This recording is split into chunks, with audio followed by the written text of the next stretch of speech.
Hello everyone, I am Deepak Sirishwal. Today we will discuss about the chapter motion of class 9th. Now what do you understand by motion? Motion means movement when an object change its position from one point to another point with respect to stationary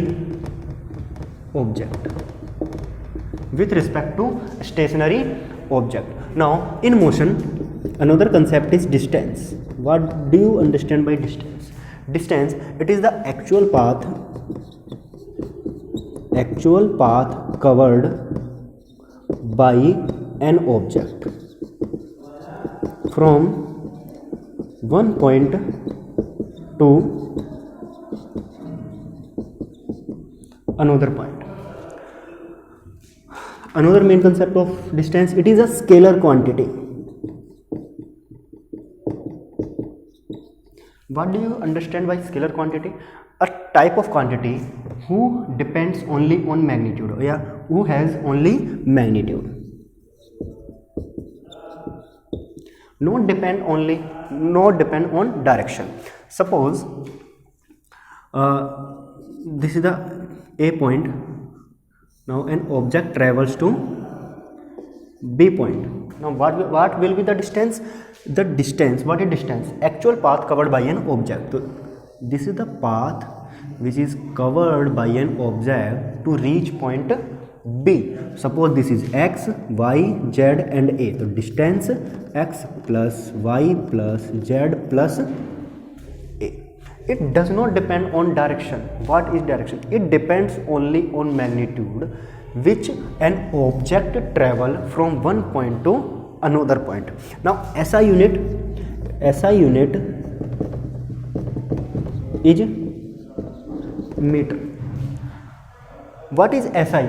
SI means in standard international units. We can measure distance in kilometer, centimeter, meter.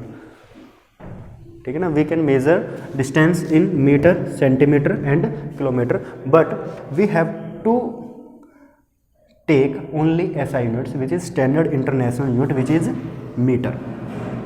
Now another concept is displacement. Another concept is displacement. Displacement, it is the shortest path between initial position and final position. It is a vector quantity. Its SI unit is also meter. Now what is, do you understand by vector quantity? It depends on magnitude as well as direction.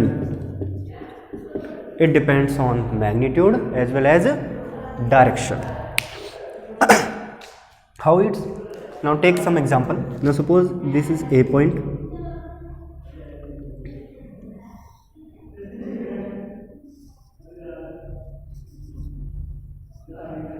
Now take this example. This is A point. Now this is B point. Between A and B there is a three paths. A, B, C.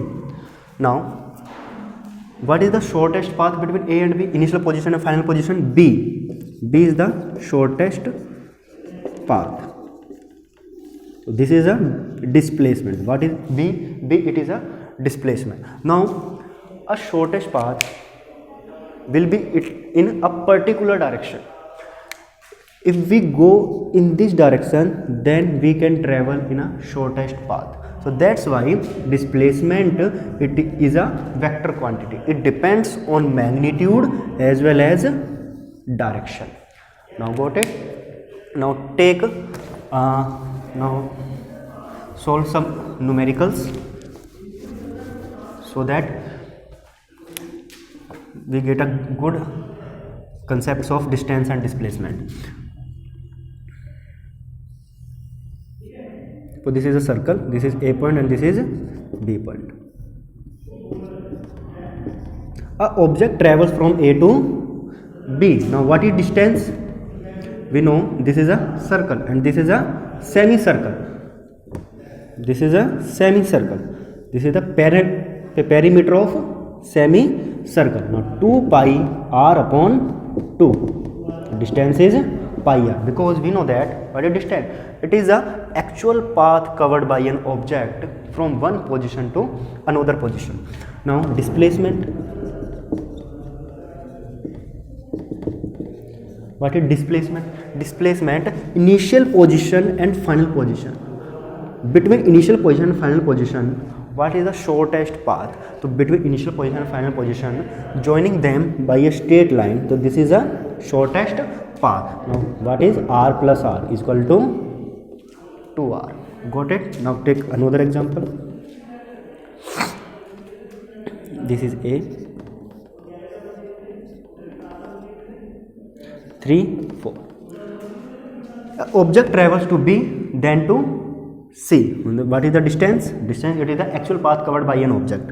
But 3 plus 4 is equal to 7. And what will be the displacement? Initial position and final position. Shortest path between initial position and final position. So joining them by a straight line. So now we can calculate by a Pythagoras theorem. This is hypotenuse, perpendicular, base. We know that hypotenuse square is equal to perpendicular ka square plus base ka square. Now we got it 3 ka square plus 4 ka square ka under root. We got it 5. Displacement. Displacement is 5 meter. Got? Now some important concepts of distance and displacement. As displacement is a vector quantity, so it depends on direction. If I am going in this direction, so we can take as a positive. If I am going just opposite to this, then we can take it as a negative. So displacement can be positive, negative or 0. How it will be 0? Suppose I am here, after traveling I come here also. So what is the distance between initial position and final position? 0. So displacement can be 0, positive and negative. But distance, it is does not depend on direction. So it can never be negative or 0. And distance always greater than or equal to displacement. This is a very important concept. Why? How it's possible? We know that displacement, it is a shortest path. It is a shortest path. So distance and displacement can be equal, but displacement can never be greater than distance. Okay, here are some concepts of motions, distance and displacements. Okay, thank you so much.